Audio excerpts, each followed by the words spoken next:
Exacta, amaneció la luz del día. Exacta en tu perfil la madrugada, cuando de pronto el viento agudo de septiembre hizo callar tu vida, tu voz y tu mirada.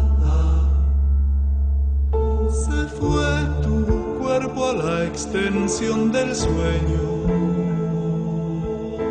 mientras tu sombra caminaba a tu encuentro, y poco a poco te alejaste de ti mismo hacia el recinto del amor definitivo. El tiempo no se muere con tu tiempo, a pesar de la invariable dispersión en tu distancia, pero aprende la certeza que en toda lontananza la historia pertenece a tu destino. Se siente, amanece, allende. Se siente, amanece, allende.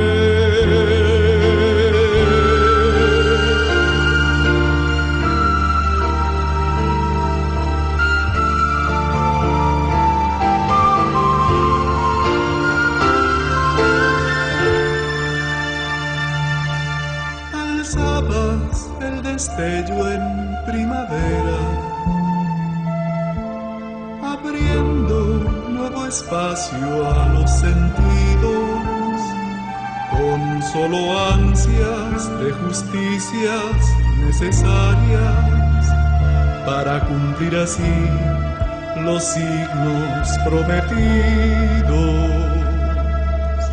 Pregunto entonces por tu asombro entero, desde el umbral del momento decisivo, si tus ojos anunciaban el otro tiempo de lo posible que hoy en día es desafío.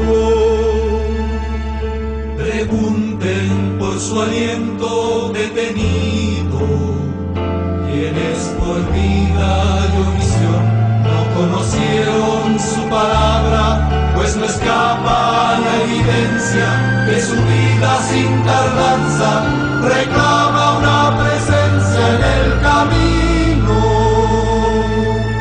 Se siente, amanece, allende.